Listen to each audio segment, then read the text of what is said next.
Okay, I think now we are moving on to something just as exciting, where I think most people in this room are here for, actually. Do you guys want to take a break? It's students. I think we should what? Yeah, I think these students have been waiting for a long time. Yeah. Wendy's like, yes. All right. Okay. This is why all these people are here, I think, actually. Technology, artificial intelligence ad hoc committees, reports, and recommendations. Here we look at them. All right, before I turn this over to Dr. Che, They're all here for a question may be, love it. why do we bring some ad hoc committees for presentations and others are information items? This one is an area that has a lot of interest and it's brand new. And I tell you, one of the topics in Washington was this topic of AI, what to do with it. And I'd say we're as far ahead as you can get on this particular topic. So that's why it's here. And I expect this to be a topic that we revisit quite a bit. And I think in the next couple of years, it's going to be a topic forced to the front. My only comment in Washington when they were asking about what kind of policies should be designed around AI was to tell the group we should probably have AI tell us what policies should be developed and then have them write it. But I think it's going to change a lot of things in our world. So this is very timely. So Dr. Che, you got it. Thank you, Dr. Alston. Just to provide a little context, we have 7 ad hoc committees this year. Last year, all of the ad hoc committees were at the district level, but this year we have 2 at the district level and 5 at the school sites at the secondary level in order to increase student input. Tonight, we're presenting AI recommendations from 3 committees at the district office and Gunn and Pali High Schools. The charge of the AI committee is to enrich the educational experiences of students by leveraging cutting-edge technology and AI.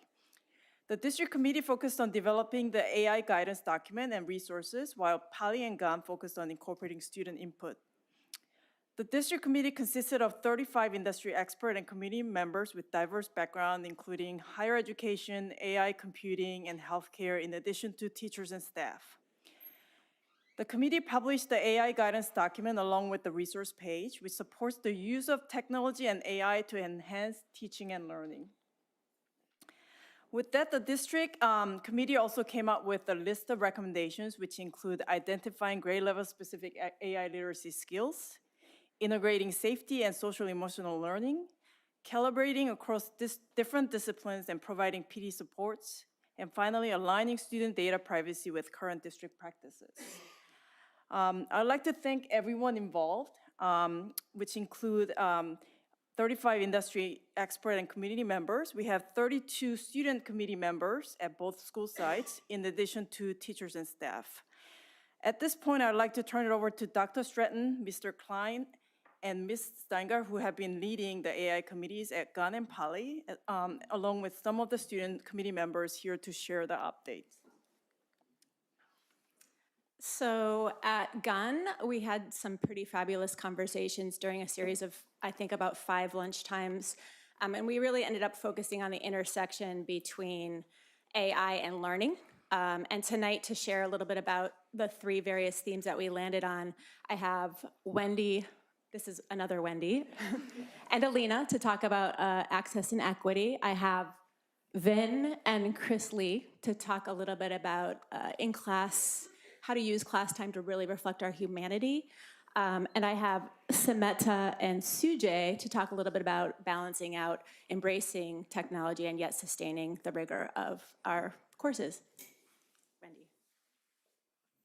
On the theme of access and equity, AI can customize learning experience for students of all abilities, including language learners and those in special education. We should consider exposing both students and teachers to generative AI tools to bridge the information gaps. We encourage language learners to minimize the use of AI, rely on AI to enhance essays with advanced vocabularies, may inaccurately portray the students' writing abilities. We have also noticed AI's ability to support neurodivergent students. Summaries. For students with dyslexia, reading can take 2 to 3 times longer, so we can utilize AI to summarize large bodies of text. Assistive technologies. AI-powered tools such as speech-to-text and text-to-speech software can enhance accessibility. Personal learning. AI-driven learning platforms tailor education content to the neurodivergent individual. By leveraging AI technologies, we can create a more inclusive and supportive environment. And so in our meetings, we came to the consensus that class assignments should focus on original, creative student work and tasks that emphasize our humanity. And such work includes placing more humanities-based work in STEM subjects that don't usually have the humanities-based work. And so while ChatGPT may be able to write an essay about the theme of Lord of the Flies, it can't thoughtfully compare it to newer or lesser known works. And then in different contexts, I know everyone's shifting their heads, researching a certain topic beforehand with or without the use of generative AI, and then using class time to have a discussion or something else that you can only do synchronously. And we ultimately agreed that prioritizing tasks like these reduces the appeal of using generative AI and allows students to treat ChatGPT and such more as a tool rather than a low-effort means of completing busy work. On the third bullet point, we thought that instead of focusing solely on catching cheating with AI, we should be tackling the problem head-on with assignments that emphasize new thinking, personal stories, and logically challenging components to actively help students see the limits of AI tools, which disincentivizes academic dishonesty before it even happens. That needs to go hand in hand with adjusting grading practices to value these types of responses over cookie-cutter ones. Also, constantly graded busy work creates a perfect storm for students to cheat by reinforcing the idea of instant and constant perfection over progress. Instead, ungraded practice along with fewer AI-proof summative assessments provides students an opportunity to learn and grow in a stress-free environment while maintaining rigor. Additionally, during the committee meeting, something we all identified as a key priority was the idea of being prepared for the real world. We as students want to make sure that the district is teaching us real-world applicable skills that will help us thrive in the future. We want to learn how to use new AI technology like ChatGPT and other LLMs safely and effectively.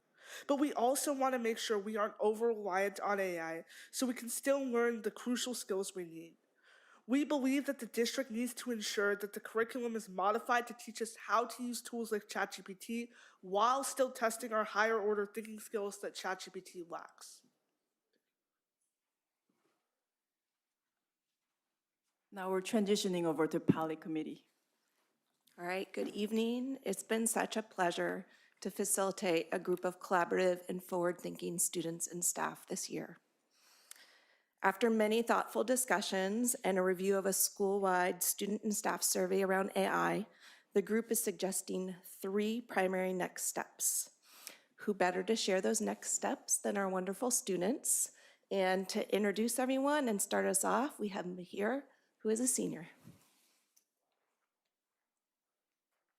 Good evening, everyone. My name is Mihir, and I'm here along with Denise, Zeno, and Connor. After reviewing our school-wide survey results, we are looking forward to collaborating on the following suggested next steps suggested by our committee. First, we suggest developing a resource for staff highlighting potential uses for AI. We saw differences in survey feedback between departments in comfort and knowledge around AI and its rapidly changing nature. This resource will provide comprehensive examples and practical guidelines, empowering teachers and learners to incorporate AI into their educational practices effectively. Our main goal is to enhance the educational experience by demonstrating the strategic utility of AI in academic context. Second, we recommend developing school-wide best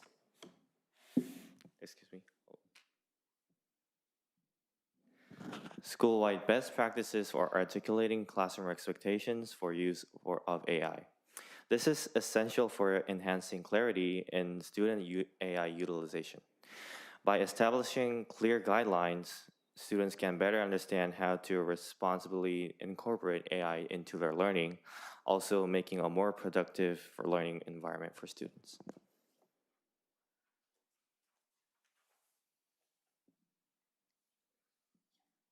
Guidance around accepted use of AI is varied across teachers, and this makes it harder for students to assess the potential outcomes of using AI and may actually promote unethical AI use in some cases. The vast majority of student respondents demonstrated a general understanding of ethical AI use, and we believe that increased and consistent communication across classrooms around proper and acceptable use of AI in the classroom will help support student learning. Now, thirdly and finally, we support ongoing professional development for staff to supporting learning around AI. While we continue to advocate for clarity and standards among our staff, it is important to equip our staff with resources and knowledge around AI so that they can leverage its benefits across the classroom.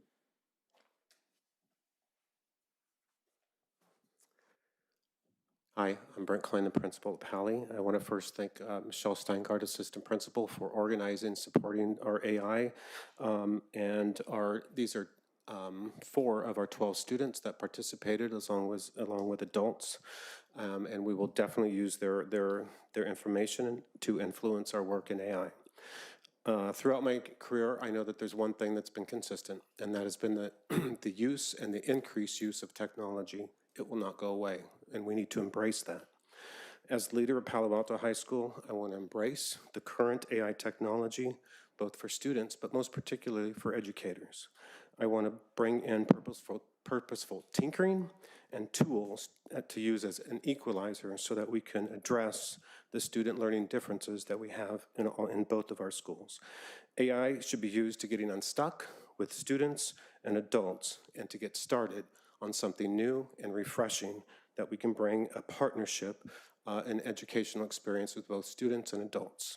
Speaking of partnerships, we've collaborated as a Pally staff with the Stanford AI Makers, which composed of School of Education, the Computer Science Program, and the AI.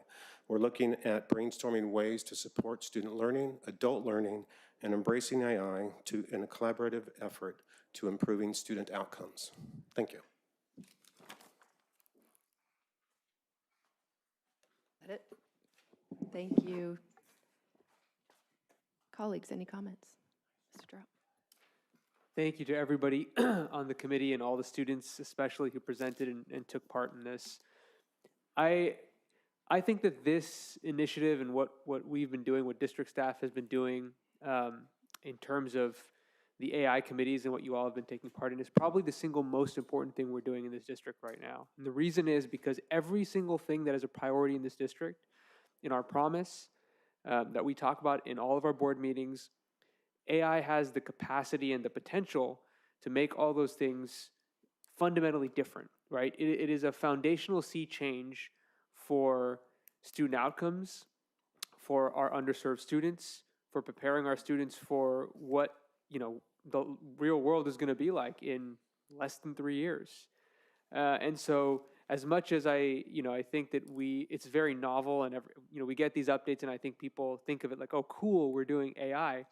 It's so much more than cool. I mean, it is, A, it's a necessity, and B, it really is the most important thing we're doing because it touches every single other thing. So you're doing incredibly important work, in my opinion. And the things that you've identified in these committees, as I read them, sort of break down into 3 areas, which are like foundational building blocks. You have to do 1 to get to 2 to get to 3, which is, AI literacy. What are these LLMs, right? What is AI? Most people you talk to, if you talk to your parents who aren't maybe so AI literate, when you talk to my peers, right? AI is sort of a black box for most people. It's very magical and it seems like it's a thing that comes up with ideas and thinks and creates. But as you've all identified, right, part of AI literacy is making sure that we all understand how these tools work, so we understand what their potential and what their limits are. And so we understand how best to utilize them. And then the building block on top of that is sort of AI competence, right? How do we use these tools effectively as students, as people in the workplace, to do what we need to do, understanding how they work and why they're designed. And then finally, the ethics, right? Making sure that now that we understand what they do and that we're using them to accomplish what we want to accomplish, we're doing it ethically and we're making sure, we're not denying ourselves the opportunity to grow, ourselves and understand things in our own way, but at the same time using these tools. I mean, someone talked about using AI to write essays, and I think every student in this room knows that you can write a really crappy essay using AI by putting in a prompt and getting an essay out. But many of you probably also know that you can write a pretty decent essay by spending probably the same amount of time you would have spent writing the essay, going through and really engineering the prompt and chaining prompts together and revising and giving direction and spending hours on it, and you can come up with something good. And that's an example of, that's a skill.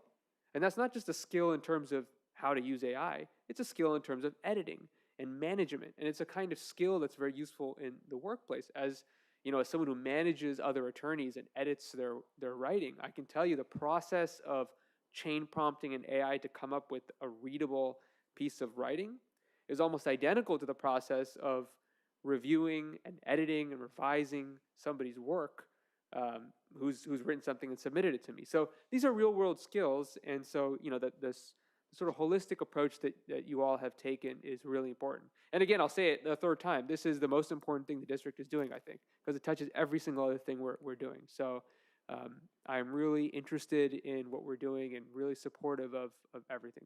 Thank you. Thank you. And sorry, I missed a public comment, so let's take that and then we'll come back. Emmanuel Mesat? I apologize.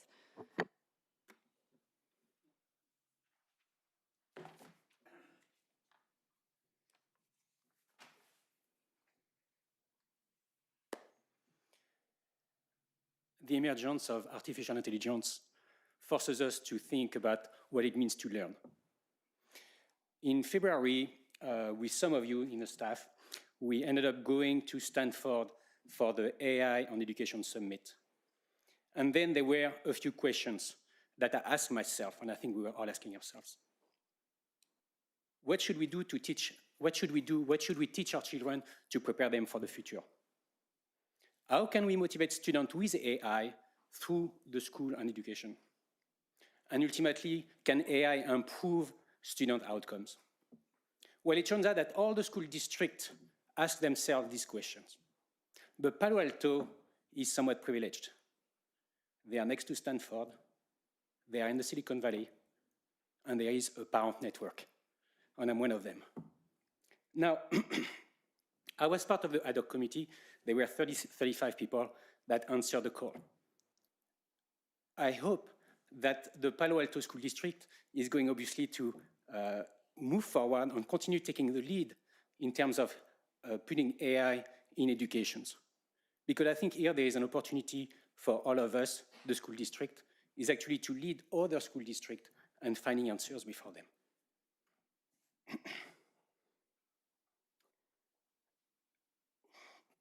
So as a parent, I'm obviously, I really want my kids to have the right educations. But I'm also part of the community. And as such, I think about the students that are in special education, the minorities, and others. And of course, the Palo Alto Promise.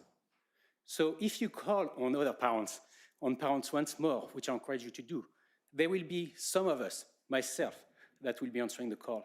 And I hope I can help you.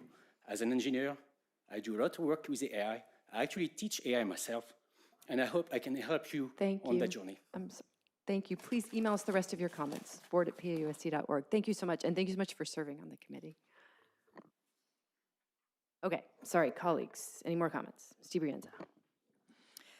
Okay, bear with me, I have two hopefully quick anecdotes. First of all, I love having students come present to us, and we don't do it that much, and I know you were all very busy with school and lots of other things, so thank you for serving on the committee. Thank you for coming here tonight. Thank you to your committee colleagues who aren't here tonight, who also served. And as our student board reps often remind us, hearing student voice is so important and gives us a different perspective, and on this topic especially, I think that you are uniquely positioned to understand how this impacts your day-to-day life and how it could impact your day-to-day life.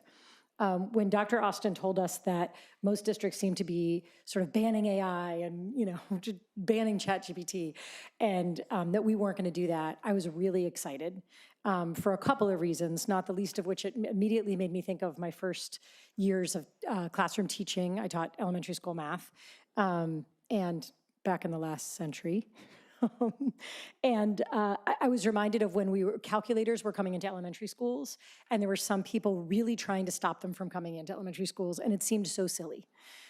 Because clearly they were here to stay, and this feels like a very distinct parallel. And not only did us young teachers, us new generation of teachers, want to teach kids how to use calculators effectively, but we also wanted kids to see the weaknesses, what they could and what they couldn't do, what they provided and what they didn't provide. And one of our second graders' favorite games was a game called Beat the Calculator. And one kid would have a calculator and one kid wouldn't, and you'd give them an equation to do that a child could do mentally by maybe combining tens or knowing their doubles or whatnot.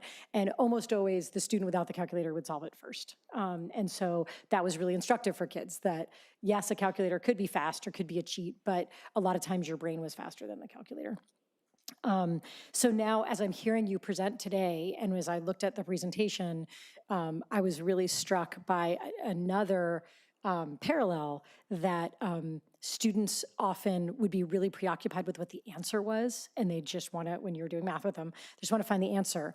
And there were many times that teachers that I worked with, we would say, okay, you know what, here's the problem, and we're going to give you the answer.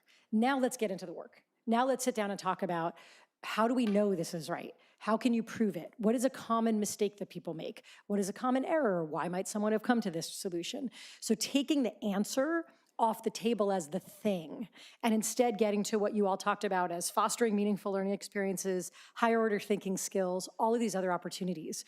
So the way you're talking about the future use of AI in your classrooms as you see them, to me is I didn't expect it to be quite the same parallel, but it feels so relevant that, yeah, okay, so you're gonna use AI to do certain things, but what are the conversations that can come from it? Or what does it allow you, if there are some gaps in your understanding, where does it allow you to get to so you can participate in a really cognitively demanding conversation that maybe you couldn't even get to without it.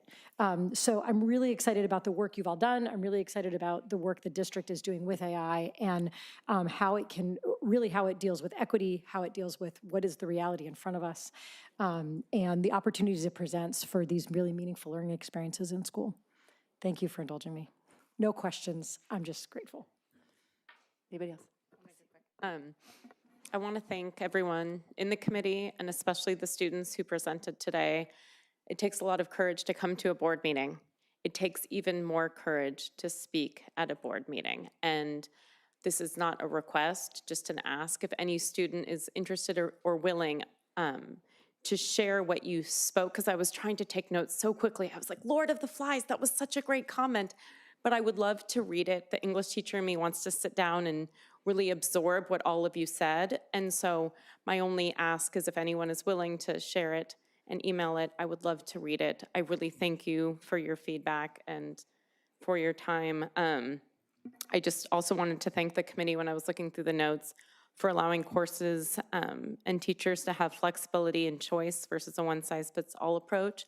I thought that was great feedback and helpful for everyone. And not only does AI have the potential to help close the achievement gap in terms of TK through 12, but also can shrink the opportunity gap to college access, and I'm excited that we're embracing it. And I just wanted to thank again the focus on academic integrity, safe and responsible usage, PD, and ensuring that all teachers have access to the PD I think is going to be essential, and maybe that there's options of PD, because some teachers might be strong in this area and others might be weaker. And inclusion, diverse learning needs, and to really look into ways that AI can detect, teach, and help those with learning disabilities as part of it, I think will be essential. So thank you for your work, and I look forward to hopefully getting to read what you all said. Thank you so much. No? Oh, Karthi, got something? Not to be too repetitive, but firstly, I just want to thank Mr. Klein, Ms. Steingart, and all the students on the committee. I know it took a while out of your guys' day, and I saw some of you guys sitting here since 6:30. So thank you guys all for coming here and sharing with us. I know the administration has been super committed to keeping Pali at the forefront of modern tools, skills, education, and making sure we really stay with the times. So I want to thank you for all that work. And then finally, I want to address really the elephant in the room around AI usage, which is the question of whether or not AI is taking away from a student's ability to learn and whether or not that's increasing academic dishonesty. And I think the best example of this is the question of, are students using AI to write their essays? And I think as a student, my answer would be no, because let's be honest, if ChatGPT is able to write a better essay than you from start to finish, you probably have a lot bigger issues with your English skills than your grade in AP Lang or AP Lit or whatever other class. I think the staff has done a great job of providing some guidelines about the usage of AI in school and how teachers should treat that and how students should treat that. But I want to touch on some of the other issues which I know some of which have been talked about in committee and some of which were brought up to you. And the first one, which was mentioned by the Gunn Committee, is busy work. And I think that there's a really prevalent issue of work that is assigned for the sake of being graded work, and not because it's very useful to complete, and not because it's very instructional. And I'll give you an anecdote from an assignment I had in my English class. In that assignment, I first filled out this graphic organizer on paper, and then proceeded to transcribe that entire graphic organizer onto my Google Doc to submit it to Schoology later that night. It's this kind of work that is, for one, super boring for students to do, a complete waste of time. It took me like a half hour just to type everything up, and absolutely zero educational experience was gained out of that. And it's also the single biggest type of assignment you will see students using AI on, because no student wants to spend a half hour transcribing things from paper when they couldn't have just typed up from the start. And it's these kind of very rote, tedious assignments that I think really need to be cut down on, especially when we're living in an age in which ChatGPT can do that. And I really doubt any student is ever going to have to do something like that. And I think it is important to see, when we're looking at AI, if AI can do this just like that, better than students, is it really super valuable for students to be spending all of their time doing that thing? And then the second thing is more about plagiarism and these guidelines for use. I will again share another anecdote from my English class, which I brought up to Dr. Austin earlier today. And in, I think it was the first or second essay that we ever wrote in that class, the day we submitted it, I think approximately half the class had to stay behind and talk to the teacher after school because Turnitin.com said that they had used AI. And the vast majority of them did not. And it turns out the culprit was just Grammarly in some cases, and in other cases, the other culprit was just Turnitin was wrong. And you'll see these kind of issues where, like Shaunak said, AI really is just a black box. So if you have an AI like Turnitin looking at an essay and saying, hey, that sounds like something AI written, what's the teacher supposed to do with that? So I think it's really important that we develop really much stronger guidelines on how we want to treat AI usage, how we want to check for it, whether it's worth checking for, and provide a lot more clarity, especially to students, on how they're supposed to use AI in the classroom, at home, and how we use it to enhance learning, not just from how staff and teachers are going to be using it, maybe to like write lesson plans, but also to, if I'm trying to write an essay about Lord of the Flies, can I ask ChatGPT, hey, give me some ideas on how I can analyze Lord of the Flies, or is that plagiarism? These are the kind of questions that a lot of students are asking, and right now the answers to it don't really exist. So to reiterate, thank you all for your work, but I would like to always point out that there is always more work to do, especially with a tool that is learning far faster than I can. Wait, sorry, could I actually ask a question as well? Karthi kind of touched on this, but just, I guess, about academic dishonesty and like the questions that Karthi raised. AI kind of flips our traditional understanding of like what constitutes cheating and what is academically dishonest on its head. So I don't know if you have the answer to this, but I guess Dr. Che, I just want to ask, like, how involved have teachers been in the process, and kind of what feedback have they been giving on like their interpretations of what constitutes like okay or fair use of AI and what they would kind of characterize as the red line? The AI document was shared with all the teachers to provide feedback. So the version that we currently have incorporate all the teachers' feedback. And of course, they need to take that and make their own in their classroom, applicable to their classroom setting. But that's how we shared it. And then were there like any specific pieces of feedback that you felt like was coming a lot from teachers that you ended up incorporating into the document? So that we incorporated a lot of that into the recommendation, which is more like grade level specific and discipline specific lens of looking at things. Okay, thank you. Anybody else? Okay, thank you again to all the committee members, particularly the students. Thanks. All right, let's